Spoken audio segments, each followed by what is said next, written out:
Hivyo wakati naelekea mwishoni mwa hotuba yangu, nitumie fursa hii kusisitiza mambo machache. La kwanza, Chuo Kikuu cha Dar es Salaam, hakikisheni kampasi hii ya kilimo inakuwa kitovu cha ubora wa wataalamu wa utafiti na ubunifu unaolenga changamoto halisi za wakulima, wafugaji na wavuvi, ikiwemo mbegu bora, mabadiliko ya tabia nchi, umwagiliaji wa kisasa na teknolojia zinazoongeza thamani na kuzalisha mazao yanayolenga soko na hadhi ya uzalishaji unaokubalika kwenye masoko. Kuna baadhi ya viwanda, pamoja na kwamba tuna raw materials zinapatikana, lakini unakuta hazifikii viwango vile vinavyotakiwa, na hivyo kuleta changamoto ya mazao ambayo tayari yameshazalishwa kukosa masoko, ili hali viwanda na vyenyewe vinakosa malighafi. Kampasi hii ihakikishe mafunzo yanayotolewa yanazingatia zaidi ujuzi wa vitendo na ubunifu na ujasiriamali, ili wahitimu waweze kujiajiri, kuajiri wengine na kuwa sehemu ya suluhu ya changamoto ya ajira. Wahitimu wawe practical, wawe wa vitendo, waweze kujiajiri na waweze kuajiri na wengine, ili kuweza kusaidiana na serikali kwenye masuala ya kupambana na changamoto za ajira. Duniani kote hakuna nchi inayoendelea ambayo wananchi wake wote wameajiriwa serikalini.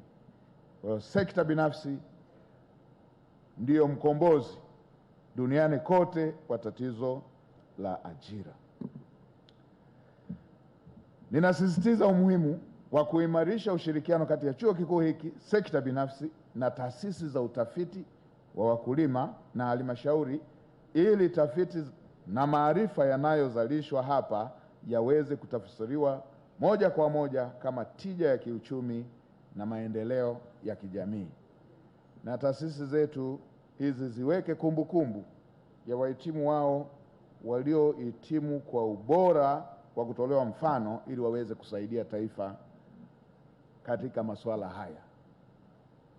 Wale wenye distinction, Profesa, nadhani unanipata vizuri, tusipoteze watu wa aina hiyo. Tunakuwa na watu wanahangaika, ukimpa mtu ukimpa jambo ana struggle sana, alafu na watu wenye distinction hawajapata connection. Ni vizuri uwezo uwe unaamua kwenye mambo haya ya msingi ambayo yako based na uwezo. Uongozi wa chuo kwa kushirikiana na Wizara ya Elimu, Sayansi na Teknolojia uhakikishe matumizi ya TEHAMA, mifumo ya kisasa ya kufundishia na kujifunzia, pamoja na usimamizi madhubuti wa rasilimali, ili kampasi iwe endelevu na shindani kimataifa. Wizara ya Elimu, Sayansi na Teknolojia na wadau wa maendeleo, endeleeni kushirikiana katika kuhakikisha kampasi hii inakamilika kwa wakati, kwa ubora unaokusudiwa, na inaanza kutoa mafunzo kwa kasi, na matunda ya uwekezaji huu yaweze kuonekana mapema kwa wananchi na taifa kwa ujumla. Mmenituma nikamfikishie Mheshimiwa Rais kuhusu lini inaanza. Mmenituma wenyewe, Mheshimiwa Mkuu wa Chuo pamoja na waziri, na mimi nitafikisha kwamba ni miezi 10 tu ijayo kampasi hii hapa inaanza. Kwa hiyo mkandarasi na wasimamizi, ni jukumu lenu kukesha, huku mkizingatia ubora, huku mkizingatia thamani ya fedha za walipa kodi wa Tanzania. Ninatoa wito kwa wananchi wa mkoa wa Lindi na mikoa jirani kulinda na kumiliki kampasi hii kama rasilimali yao ya maendeleo. Hii ni mali yenu, kwa kushirikiana na chuo kikuu kutoa huduma, mazingira rafiki na ushirikishaji wa jamii. Hii ni mali yenu, wana Lindi. Pamoja na kwamba watumiaji hautazingatia ukabila, udini wala ukanda, lakini ukweli unabaki vile vile kwamba hii ni mali yenu, wana Lindi. Haya majengo hamna siku tutayahamishia Chalinze, yatakuwepo hapa hapa. Hii ni mali yenu, wana Lindi. Na fedha hii, nilimsikia mkuu wa chuo akisema ufadhili. si ufadhili. Huu ni mkopo. Makamu mkuu wa chuo alisema ufadhili, mkuu wa chuo umesema vizuri. Mkuu wa chuo umesema vizuri, ni mkopo. Huu ni mkopo. Mkopo ni malipo yako unayatanguliza tu, alafu baadaye ukikusanya unaanza kulipa. Kwa hiyo hii ni fedha yenu. Duniani kote hamna fedha inayoitwa ya serikali. Serikali ni mratibu tu. Miundombinu yote inayojengwa ni fedha yenu, iwe imekusanywa siku hiyo hiyo au iwe ya mkopo. Ndio maana asiye na kipato huwa akopesheki, kwa sababu hataweza kulipa. Kwa hiyo hii ni fedha yenu, Wanalindi, muilinde, ni mali yenu. Kwenye maagizo, Mheshimiwa Waziri, kuna umuhimu, kama mtaona inafaa, na umesema vizuri, tutapata muda wa kuongea, na mimi niko tayari, tutaipanga hiyo, tukae tujadili kwa kirefu, na baadaye tupate maelekezo ya mwisho ya Mheshimiwa Rais. Kama mtaona inafaa, kwa kuwa ukanda huu ni ukanda wa gesi na mafuta, na kwa kuwa eneo hili ni kubwa, bado lipo, mnaweza mkaangalia kama mtaona inafaa uwezekano wa kuongeza fani ya masuala ya gesi na mafuta, ili kuweza kuenzi rasilimali kubwa ambayo ipo katika ukanda huu, na pengine inaweza ikavutia na nchi za jirani kuanza kuleta wanafunzi wao kuja kujifunza kwenye fani hii ambayo ndio fani inayokuwa kwa sasa duniani kote. Tanzania ina rekodi hiyo, kwamba ni nchi yenye majirani, ni nchi yenye nchi jirani, ni nchi yenye nchi rafiki, na ni nchi yenye nchi ndugu. Endeleeni kufufua tena uhusiano huo ambao Tanzania imekuwa nao. Imewahi kuwa na wanafunzi ambao walipomaliza masomo Tanzania wakaenda wakawa wakuu wa nchi zao kule walikotoka.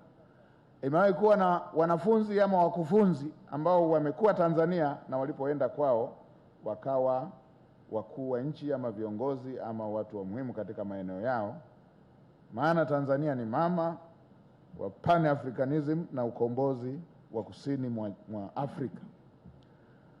Naamini mkiweka fani za aina hiyo zitavutia si tu vijana wa Kitanzania, bali na nchi jirani na nchi ndugu ambao watataka kuja kupata mafunzo ya aina hiyo. Nikiwa naelekea mwisho, nisisitize kwa dhati umuhimu wa kulinda na kuimarisha amani ya nchi yetu, ambayo ni tunu kubwa tulioirithi kutoka kwa waasisi wa taifa letu, ambayo imeendelea kuwa msingi wa mshikamano na maendeleo na heshima ya Tanzania kimataifa. Tanzania ni nchi ambayo imekuwa ikitolewa mfano tangu harakati za kupigania uhuru wa nchi za Afrika. Hivyo panapokuwepo na jambo, tuna njia zetu za kuyashughulikia, huku tukidumisha misingi ya amani, mshikamano na utaifa wetu ambao umekuwa ukitolewa mfano na watu wengi.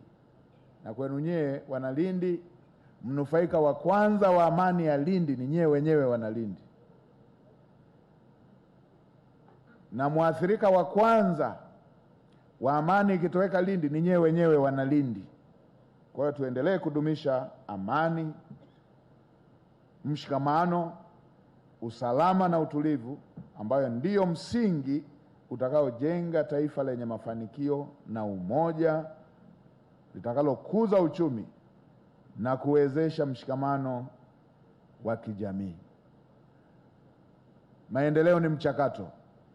Leo hii Tanzania tumepiga hatua katika mambo mengi ambayo tunatolewa mfano huko duniani, lakini ili tuendelee lazima tuwe na amani, tuwe na mshikamano na tuwe na utulivu. Hatuwezi kupigana vita ya kuondoa umaskini kama nchi yetu haina amani. Hata mtu anayefanya biashara tu ya kuchoma mahindi pembeni mwa barabara, kama hakuna amani hawezi kufanya shughuli hiyo. hivyo hivyo na shughuli zingine zote. Hatuwezi kupambana na tatizo la ajira kwa vijana kama nchi yetu haina amani. Piga vita umaskini, tutashinda. Pambana na tatizo la ajira, tutashinda kama tutakuwa na amani na tukatekeleza programu za maendeleo ambazo zimeendelea kutekelezwa kama zilivyoainishwa kwenye ilani ya uchaguzi ya CCM na dira ya maendeleo 2050. Tanzania ni miongoni mwa nchi zilizobakia kuwa na rasilimali nyingi ikiwemo madini ya aina mbalimbali. Kupitia rasilimali hizo, wananchi wenye nguvu ya kufanya kazi, ushirikiano mzuri na sekta binafsi na uongozi imara wa awamu mbalimbali, tumeweza kutekeleza miradi mikubwa ya kielelezo. Mradi kama wa bwawa la Mwalimu Nyerere, bajeti iliyotumika na mradi ule umekamilika, zaidi ya trilioni 6.5. Kwa nchi zingine hiyo ni bajeti ya nchi nzima kwa mwaka mzima, lakini imetekeleza mradi mmoja na umekamilika. Hii inatoa ishara kwamba haya si mambo tu tunayoyasema, bali ni mambo ambayo yametekelezwa.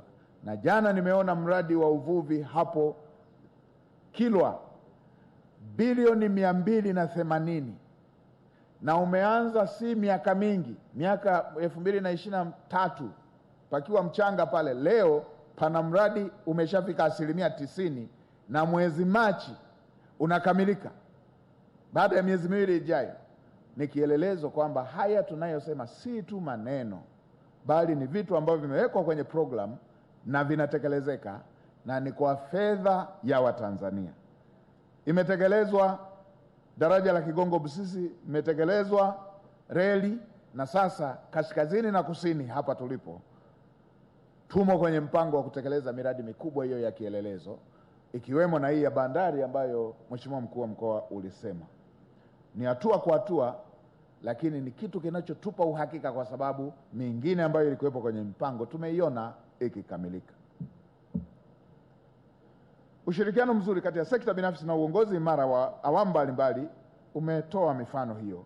Kuimarisha uchumi na kuimarisha utoaji wa huduma za jamii kwa watu wetu, mageuzi haya yameenda sambamba na kuimarisha utengamano wa kisiasa kwa kufanya mageuzi mbalimbali kulingana na mahitaji ya wakati.